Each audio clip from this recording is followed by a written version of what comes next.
Hello and welcome to Didn't Read It, the podcast that is sometimes story time. Season 2 is nearly over, y'all. We will have a couple more episodes, which will probably take us somewhere into August, and then we are going to go on hiatus for a bit while I prepare for some big life changes. Do not worry, though. When we wrap up for the season, we will also announce a concrete date for our return, and there will be some intermittent, unscheduled treats during our break, just so you don't feel abandoned. For today, though, it is the 4th of July weekend. The Empire is collapsing. Somewhere, someone doesn't know yet that they just spent their last week with all 10 of their fingers. Yeehaw! Indeed. To give my beloved guests a break for the holiday weekend, and to acknowledge my own ambivalence about the sort of rah-rah patriotism of this holiday specifically, instead of a proper episode, I am going to read you a short story by Susan Glaspell called His America. If you haven't yet listened to our episode about Susan Glaspell, I would recommend maybe going back to check it out. It was released back in February with fantastic guest Kat Babb, who I am hoping to have back soon. We talked about Glaspell's life and politics in the context of another short story called Pollen. And in that episode, I do mention this story briefly. One quick note of context, because it isn't quite as clear to contemporary readers. Herman Beckman, this story's protagonist, is meant to be a progressive, possibly a socialist, think kind of a scaled-down Eugene Debs kind of figure.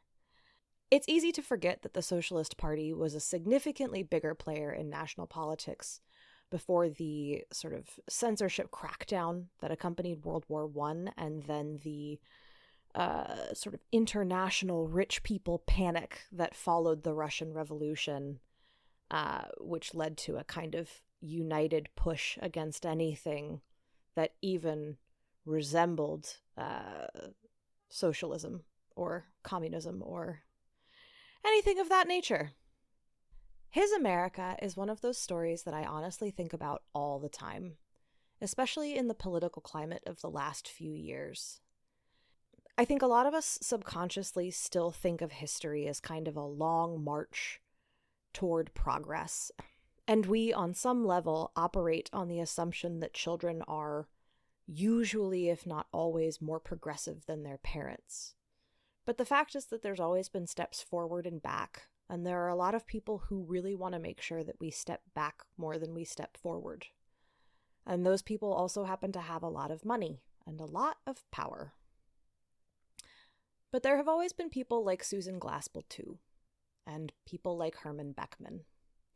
And no matter what happens, there always will be. Happy 4th of July, my darlings. If you have the money and the bandwidth, do me a favor and go buy a piece of complicated art this week. Support a writer whose work makes you a little uncomfortable, or someone whose work you're not entirely sure you really get. We need writers and artists like that, now more than ever, and they are struggling. Of course, there will not be our usual discussion at the end of our story, because it's just me. But if you find yourself dying to express your thoughts about His America, I will make sure that I post something on Instagram, so you can come find us there and leave a comment or shoot me an email at didntreaditpod@gmail.com. Also, Catherine, if you're listening, I am going to pick our correspondence up again soon, and I hope you can forgive my tardiness. And now, without further ado, Susan Glaspell's His America. He hated to see the reporter go. With the closing of that door, it seemed certain that there was no putting it off any longer. But even when the man's footsteps were at last sounding on the stairway, he still clung to him. "Father," he asked fretfully, "why do you always talk to those fellows?" Herman Beckman turned in his chair and stared at his son. Then he laughed. Now that's a fine question to come from the honor man of a law school. I hope, Fritz, that your oration tonight is going to have a little more sense in it than that. The calling up of his oration made him reach out another clutching hand to the vanished reporter. But it's farcical, Father, to be always interviewed by a paper nobody reads. Nobody reads? Why, nobody cares anything about the leader. It's dead. Herman Beckman looked at his son sharply. Something about him seemed strange. He decided that he was nervous about the commencement program. Fitz was giving the only speech. The boy had opened the drawer of his study table and was fingering some papers he had taken out. "Are you sure you know it?" the man asked, with affectionate parental anxiety. "Oh, I know it all right," Fred answered grimly. And again the father decided that he was nervous about the thing. He wasn't just like himself. The man walked to the window and stood looking across at the university buildings. Colleges had always meant much to Herman Beckman. The very day Fritz was born, he determined that the boy was to go to college. It was good to witness the fulfillment of his dreams. He turned his glance to the comfortable room. "Pretty decent sort of place, isn't it, Father?" Fred asked, following his father's look and thought from the Morris chair to the student's lamp, and all those other things which nowadays seem an inevitable part of the acquirement of learning. It made his father laugh. "Yes, my boy, I should call it decent and comfortable." He grew thoughtful after that. "Pretty different from the place you had, Father?" "Oh, me? My place to study was any place I could find. Sometimes on top of a load of hay, lots of times by the light of the logs. I've studied in some funny places, Fritz." "Well, you got there, Father," the boy burst out with feeling. "By Jove, there aren't many of them know the things you know." "I know enough to know what I don't know," said the old man, a little sadly. "I know enough to know what I missed. I wanted to go to college. No one will ever know how I wanted to. I began to think I'd never feel right about it. But I have a notion that when I sit there tonight, listening to you, Fritz, knowing that you're speaking for 200 boys, half of whose fathers did go to college, I think I'm going to feel better about it then." The boy turned away. Something in the kindly words seemed as the cut of a whip across his face. "Well, Fritz," his father continued, getting into his coat, "I'll be going downtown. Leave you to put on an extra flourish or two." He laughed in proud parental fashion. "Anyway, I have some things to see about." The boy stood up. "Father, I have something to tell you." He said it shortly and sharply. The father stood there, puzzled. "You won't like my oration tonight, Father." And still the man did not speak. The words would not have bothered him much. It was the boy's manner. "In fact, Father, you're going to be desperately disappointed in it." The dull red was creeping into the man's cheeks. He was one to have little patience with that thing of not doing one's work. "Why am I going to be disappointed? This is no time to shirk. You should—" "Oh, you'll not complain of the time and thought I've put on it." The boy broke in with a short, hard laugh. "But you see, Father, you see—" His armor had slipped from him. "It doesn't express your views." "Did I ever say I wanted you to express my views? Did I bring you up to be a mouthpiece of mine? Haven't I told you to think?" But with a long, sharp glance at his boy, anger gave way. "Come, boy, going over and patting him on the back. "Brace up now. You're acting like a 7-year-old girl afraid to speak her first piece." And his big laugh rang out, eager to reassure. "You won't see it. You won't believe it. I don't suppose you'll believe it even when you hear it." Fritz turned away, overwhelmed by a sudden realization of just how difficult was the thing that lay before him. Herman started toward his son, but instead he walked over and sat down at the opposite side of the table, waiting. He was beginning to see that there was something in this which he did not understand. At last the boy turned to him, fighting back some things, taking on other things. He gazed at the careworn, rugged face, the face of a worker and a dreamer, reading in those lines the story of that life, seeing more clearly than he had ever seen before the beauty and futility of it. Here was the idealist, the man who would give his whole lifetime to a dream he had dreamed. Fritz loved his father very tenderly as he looked at him then. "Father," he asked quietly, "are you satisfied with your life?" The man simply stared, waiting, seeking his bearings. "You came to this country when you were 19 years old, didn't you, father? And now you're 61, isn't it? So you've been in America, then, 42 years. Father, do you think as much of it now as you did 42 years ago?" "I don't know what you mean," the man said, searching his son's quiet, passionate face. "I can't make you out, Fritz." "My favorite story as a kid," the boy went on, "was to hear you tell of how you felt when your boat came sailing into New York Harbor, and you saw the first outlines of a country you had dreamed about all through your boyhood, which you had saved pennies for, worked nights for, ever since you were old enough to know the meaning of America. I mean," he corrected significantly, "the meaning of what you thought was America." "It's a bully story, father," he continued, with a smile at once tender and hard. The simple German boy, born a dreamer, standing there looking out at the dim shores of the land he had idealized. If ever a man came to America, bringing it rich gifts, that man was you. "Fritz." His father's voice was rendered harsh by mystification and foreboding.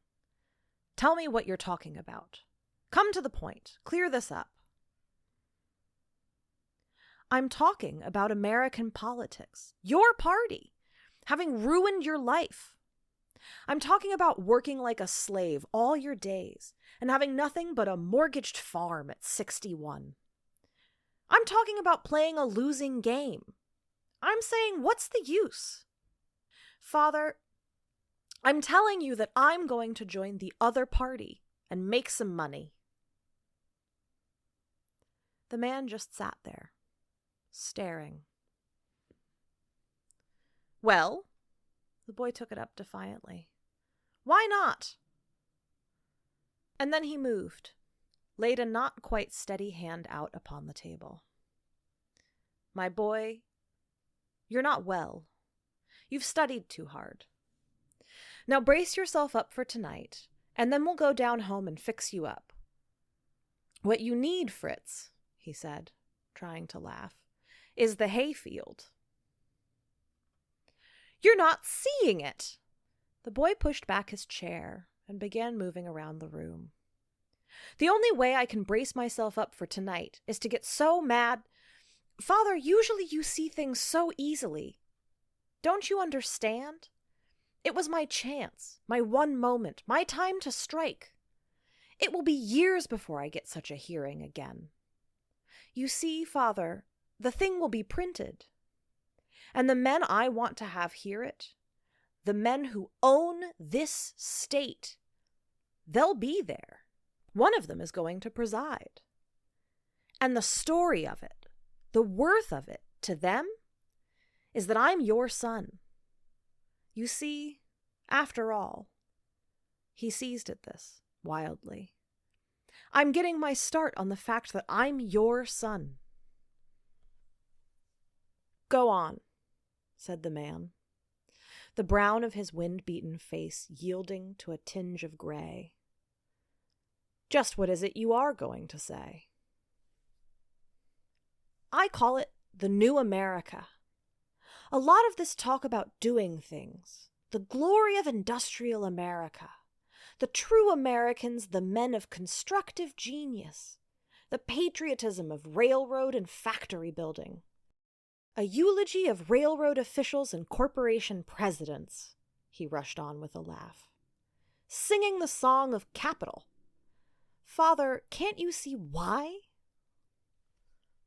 The old man had risen. Tell me this, he said. None of it matters much if you just tell me this. You believe these things? You've thought it all out for yourself, and you feel that way? You're honest, aren't you, Fritz? He put that last in a whisper. The boy made no reply. After a minute, the man sank back to his chair. The years seemed to be coming to him with the minutes. Fritz was leaning against the wall. Father, he said at last, I hope you'll let me be a little roundabout. It's only fair to me to let me ramble on a little. I've got to put it all right before you, or you know, Dad. He came back to his place by the table. The first thing I remember very clearly is those men, your party managers, coming down to the farm one time and asking you to run for governor. How many times is it you've run for governor, Father? He put the question slowly. 5, said Herman heavily. I don't know which time this was, but you didn't want to. You were sorry when you saw them coming. I heard some of the talk.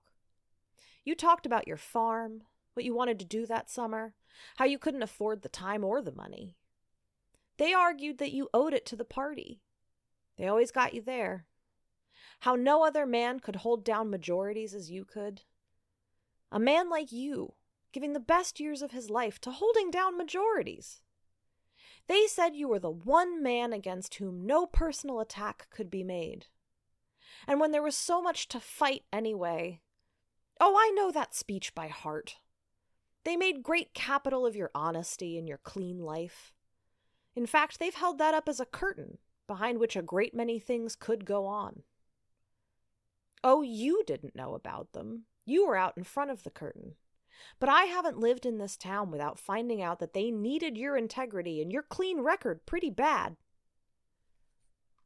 That was out on the side porch. Mother had brought out some buttermilk, and they drank it while they talked. You put up a good fight. Your time was money to you at that time of the year. A man shouldn't neglect his farm. But you never yet could hold out against that needing you kind of talk.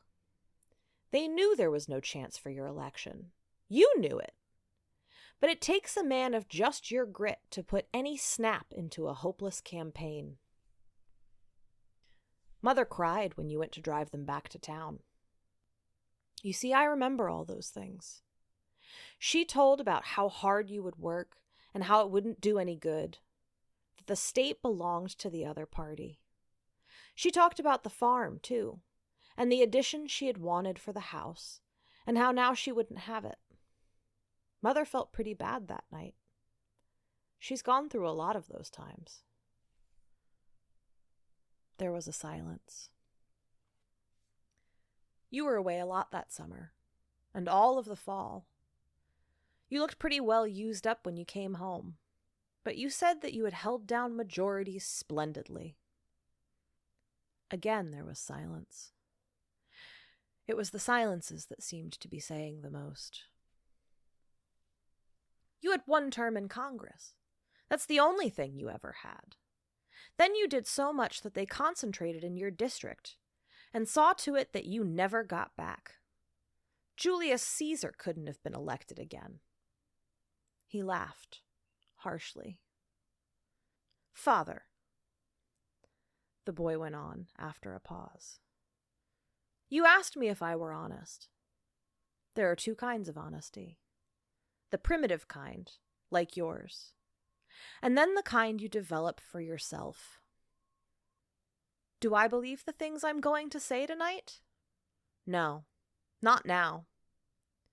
But I'll believe them more after I've heard the applause I'm sure to get. I'll believe them still more after I've had my first case thrown to me by our railroad friends who own this state. More and more after I've said them over in campaigning next fall. And pretty soon, I'll be so sure I believe them that I really will believe them. And that, he concluded, flippantly, that is the new brand of American honesty. Why, any smart man can persuade himself he's not a hypocrite. My God! It wrenched from the man. This? If you'd stolen money, killed a man, but hypocrisy can't, the very thing I've fought hardest, hated the most, you lived your life with me to learn this? I lived all my life with you to learn what pays and what doesn't. I lived all my life with you to learn from failure the value of success. I never was sure I was a failure until now. Father, can't you see? Oh, don't talk to me, cried the old man, rising, reaching out his fist as though he would strike his son. Son of mine sitting there telling me he's fixing up a brand of honesty for himself? The boy grew quieter as self-restraint left his father. I mean that. Just that, he said at last. Let a man either give or get. If he gives, let it be to the real thing. There are two Americas.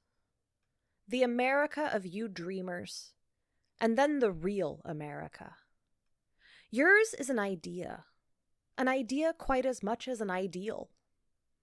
I don't think you have the slightest comprehension of how far apart it is from the real America. The people who dream of it over in Europe are a great deal nearer it than you people who work for it here. Father, the spirit of this country flows in a strong, swift, resistless current. You never got into it at all. Your kind of idealists influence it about as much as red lights burned on the banks of the great river would influence the current.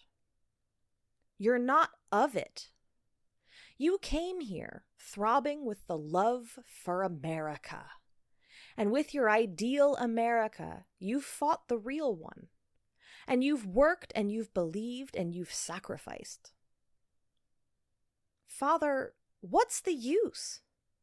In this state, anyway, it's hopeless. It has been so through your lifetime. It will be through mine. The man sat looking at him. He felt that he should say something, but the words did not come. Held back, perhaps, by a sense of their uselessness. It was not so much what Fritz said, as it was the look in his eyes as he said it. There was nothing impetuous or youthful about that look, nothing to be laughed at or argued away.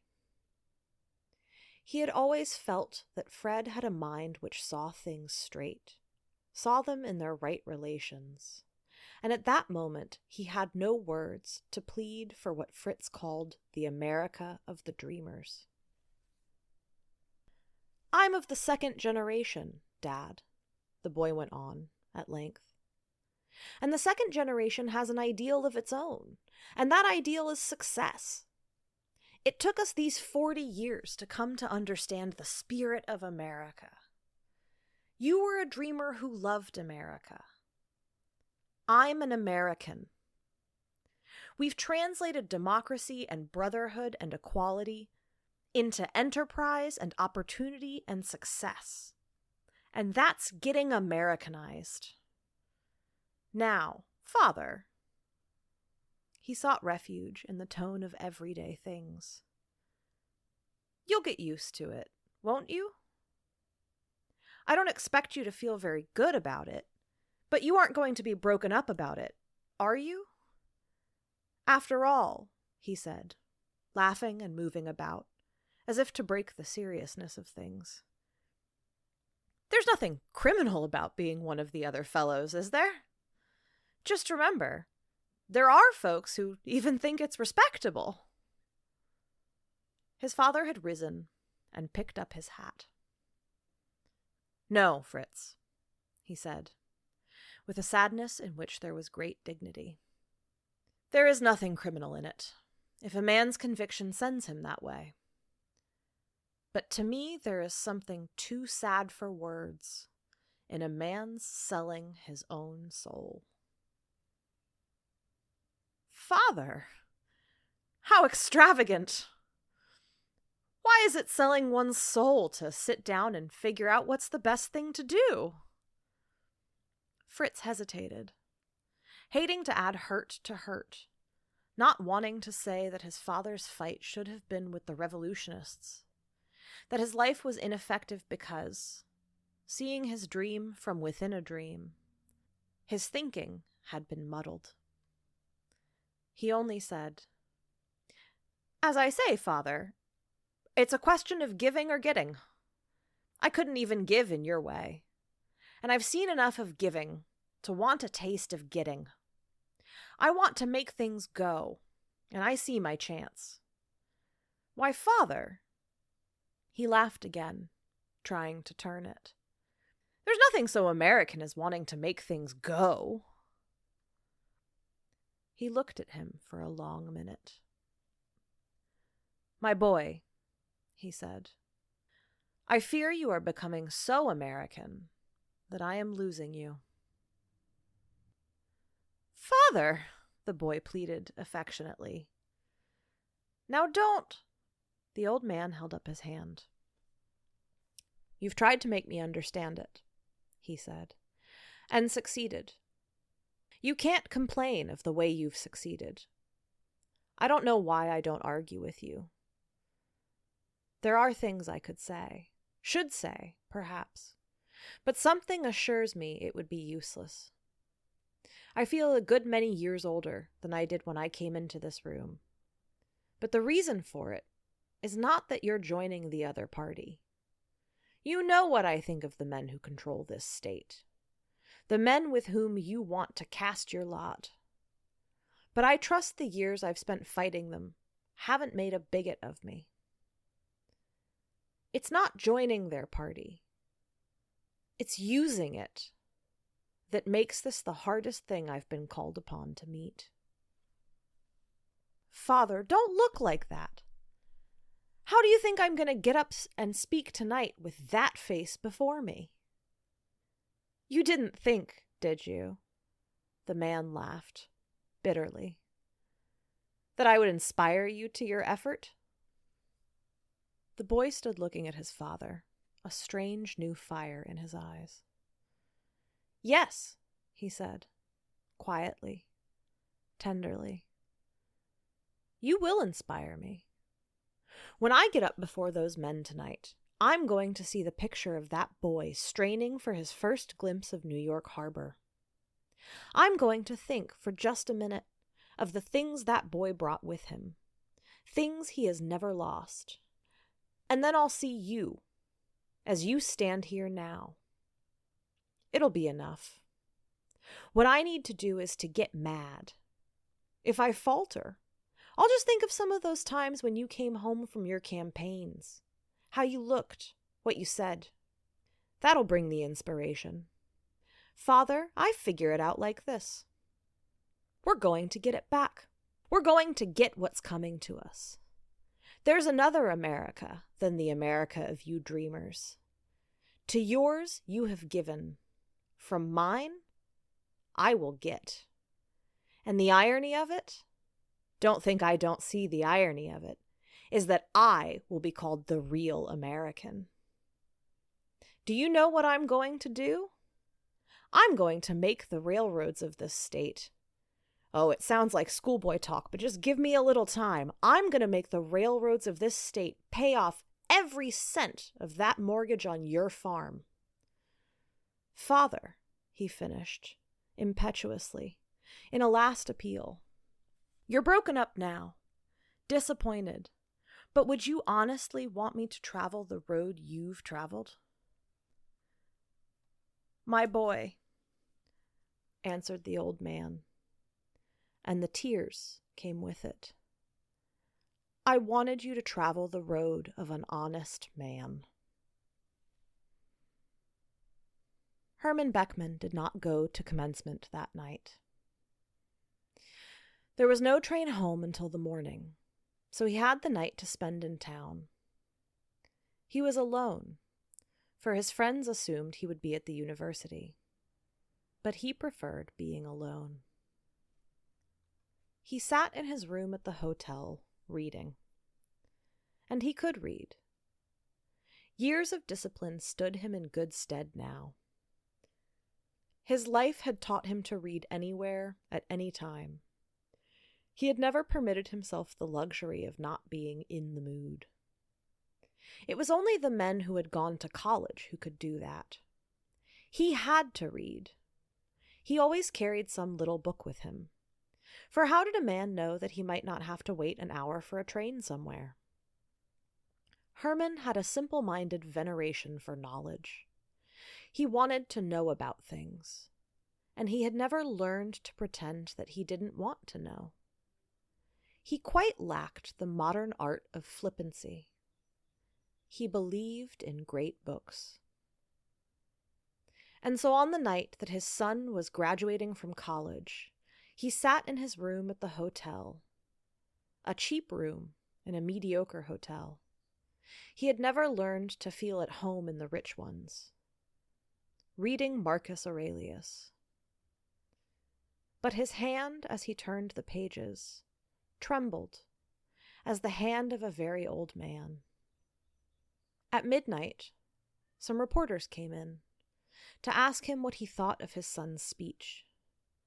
They wanted a statement from him. He told them that he had never believed the sins of a parent should be visited on a child, and that it was even so with thought. He had always contended that a man should do his own thinking, and that contention applied to his son. "Gamey old brute," was what one of the reporters said in the elevator. He couldn't read Marcus Aurelius after that. He went to bed, but he did not sleep. Many things passed before him. His anticipations, his dreams for Fritz, had brought the warmest pleasure of his stern, unrelaxing life. There was a great emptiness tonight. What was a man to turn to think about, when he seemed stripped not only of the future, but of the past? He seemed called upon to readjust the whole of his life, giving up that which he had held dearest. What was left? Daylight found him turning it over and over. In the morning, he went home. He watched the country through which they were passing, thinking of the hundreds of times he had ridden over it in campaigning. He wondered, vaguely, just how much money he had spent on railroad fare. He had never accepted mileage. Fritz's "What's the use?" kept ringing in his ears. There was something about that phrase which made one feel very tired and old. It even seemed there was no use looking out to see how the crops were getting on. What's the use? What's the use? Was that a phrase one learned in college? There had been 2 things to tell his wife that night. The first was that he had stopped in town and told Klaus Hansen he could have that South 160 he'd been wanting for the last 2 years. It wasn't easy to tell the woman who had worked shoulder to shoulder with him for 30 years. The woman who during those years had risen with him in the early morning and worked with him until darkness rescued their weary bodies, that in their old age they must surrender the fruit of their toil. They would have left just what they had started with. They had just held their own. Coming down on the train, he had made up his mind that if Hansen were in town, he would tell him that he could have the land. He felt so very tired and old, so bowed down with Fred's "what's the use?" that he saw that he himself would never get the mortgage paid off. And Fritz had said something about making the railroads pay it. He didn't know just how the boy had figured that out. Indeed, he was getting a little dazed about the whole thing. But if Fritz had any idea of having the railroads pay off the mortgage on his farm, he couldn't forget how the boy had looked when he said it. Face white, eyes burning. He would see to it right now that there was no chance of that. He tried not to look at the land as he drove past it on the way home. He wondered just how much campaign literature it had paid for. He wondered if he would ever get used to seeing Klaus Hansen putting up his hay over there in that field. He felt so badly about telling his wife that he told it very bluntly. And because he felt so sorry for her, he said not one kind word, but just sat quiet, looking the other way. She was clearing off the table. He heard her scraping out the potato dish with great care. Then she was coming over to him. She came awkwardly, hesitatingly.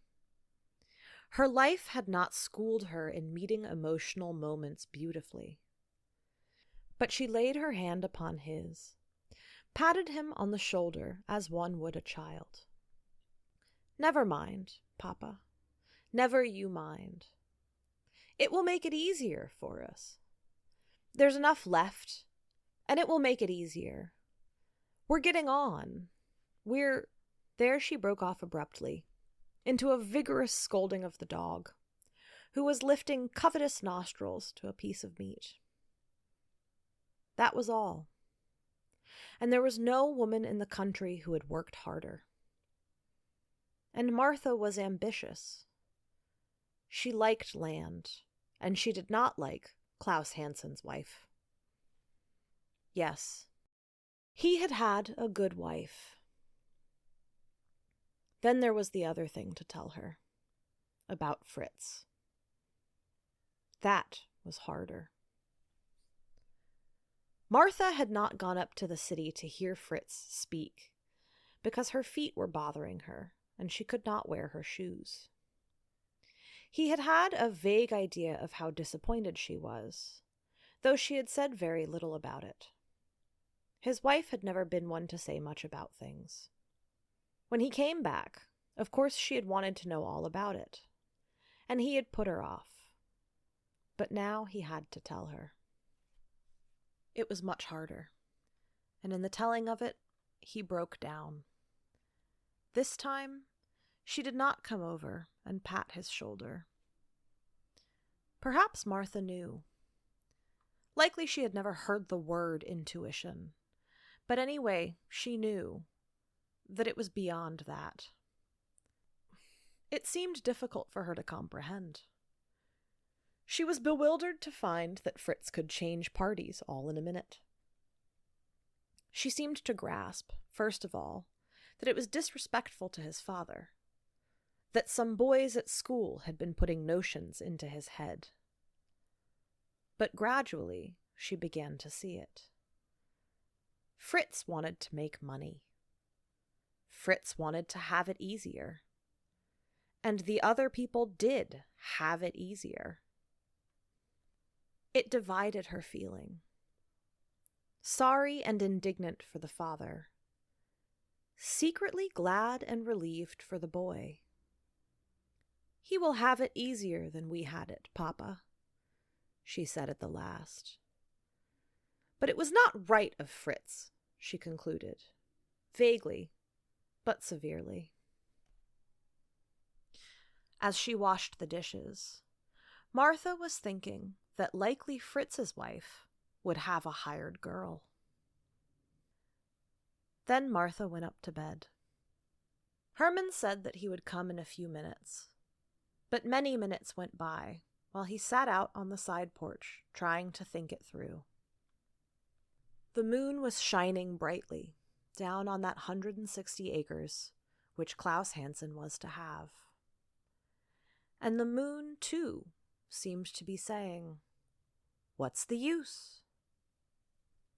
Well, what was the use? Perhaps, after all, the boy was right. What had it all amounted to? What was there left? What had he done? "Two Americas," Fritz had said, and his but the America of the dreamers. He had always thought that he was fighting for the real, and now Fritz was saying that he had never become an American at all. From the time he was 12 years old, he had wanted to be an American. A queer old man back in the German village. An old man, he recalled strangely now, who had never been in America, told him about it. He told Herman how all men were brothers in America, how the poor and the rich loved each other. Indeed, how there were no poor and rich at all, but the same chance for every man who would work. He told about the marvelous resources of that distant America. Gold in the earth, which men were free to go and get. Hundreds upon hundreds of miles of untouched forests and great rivers, all for men to use. Great cities no older than the men who were in them, which men at that present moment were making. Every man his equal chance. He told of rich land, which a man could have for nothing, which would be his, if he would but go and work upon it. In the heart of the little German boy, there was kindled then a fire, which the years had never put out. His cheeks grew red, his eyes bright and very deep as he listened to the story. He went home that night and dreamed of going to America. And through the years of his boyhood, penny by penny, he saved his money for America. It was his dream. It was the passion of his life. More plainly than the events of yesterday, he remembered his first glimpse of those wonderful shores. The lump in his throat, the passionate excitement, the uplift. Leaning over the railing of his boat, staring, searching, penetrating, worshipping, he lifted up his heart and sent out his pledge of allegiance to the new land. How he would love America, work for it, be true to it. He had $3.60 in his pocket when he stepped upon American soil. He wondered if any man had ever felt richer. For had he not reached the land where there was an equal chance for every man who would work, where men loved each other as brothers, and where the earth itself was so rich and so gracious in its offerings? The old man crossed one leg over the other, slowly, stiffly. It made him tired and stiff now, just to think of the work he had done between that day and this. But there was something which he had always had. That something was his America. That had never wavered, though he soon learned that between it and realities were many things which were wrong and unfortunate. With the whole force and passion of his nature, with all his single-mindedness, would some call it simple-mindedness? He threw himself into the fight against those things which were blurring men's vision of his America. No work, no sacrifice was too great, for America had enemies who called themselves friends, men who were striking heavy blows at that equal chance for every man. When he failed, it was because he did not know enough. He must work, he must study, he must think, in order to make more real to other men the America which was in his heart. He must fight for it, because it was his. And now it seemed that the end had come. He was old, he was tired, he was unsure. Klaus Hansen would have his land, and his son would join hands with the things which he had spent his life fighting. And far deeper and sadder and more bitter than that, he had not transmitted the America of his heart even to his own son. He was not leaving someone to fight for it in his stead, to win where he had failed. Fritz saw in it but a place for gain. I lived all my life with you to learn from failure the value of success. That was what he had given to his boy. That was what he had bequeathed to America. Could the failure, the futility of his life be more clearly revealed? Twice Martha had called to him, but still he sat, smoking, thinking. There was much to think about tonight. Finally, it was not thought, but visions. Too tired for conscious thinking, he gave himself up to what came. Fritz's America, his America, the America of the dreamers, and the things which stood between. The America of the future. What would that America be? At the last, taking form from many things which came and went, shaping itself slowly, form giving place to new form, he seemed to see it grow. Out beyond that land Klaus Hansen was to have, a long way off, there rose the vision of the America of the future. An America of realities, and yet an America of dreams. For the dreamers had become the realists. Or was it that the realists had become dreamers? In the manifold forms taken on and cast aside, destroying dualism had made way for the strength and dignity and harmony of unity. He watched it as breathlessly, as yearningly, as the 19-year-old boy had watched the other America taking shape in the distance, some 40 years before. "How did you come?" he whispered. "What are you?" And the voice of that real America seemed to answer. "I came because for a long enough time there were enough men who held me in their hearts. I came because there were men who never gave me up. I was won by men who believed that they had failed." Again there was a lump in his throat. Once more, an exultation flooded all his being. For to the old man, tired, stiff, smitten though he had been, there came again that same uplift which long before had come to the boy. Was there not here an answer to, "What's the use?" For he would leave America as he came to it, loving it, believing in it. What were the work and the failure of a lifetime when there was something in his heart which was his? Should he say that he had fought in vain when he had kept it for himself? It was as real, as wonderful, yes, as inevitable, as it had been 40 years before. Reality had taken his land, his career, his hopes for his son. But reality had not stripped him of his dream. The futility of the years could not harm the things which were in his heart. Even in America, he had not lost his America. Perhaps it is then that it is like that, he murmured, his vision carrying him back to the days of his broken English.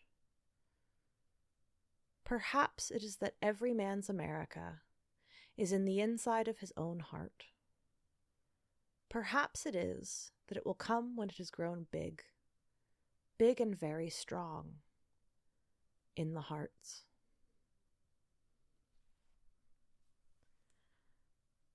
The end. That was His America by Susan Glaspell. I hope you enjoyed it. I think there are some things about it that have aged very well. I think there are some things about it that are uncomfortably relevant. And there are some things, as with all classic literature, that it gets wrong or glosses over. But it's a story I think about a lot. And I hope you enjoyed it. And I hope you are enjoying your holiday weekend. Or I hope you're enjoying whatever day or time it is that you are listening to this. And we'll be back in 2 weeks with some spooky ghost lesbian fiction. And a new guest, Kat Ray, who I'm very excited to introduce you to. And yeah, happy summer, y'all. Don't hold the bottle rockets when you set them off. That's how you lose your fingers. And as always, if you can, this week, this month, this pay period, consider supporting a living author, because they could really, really use the love. Bye.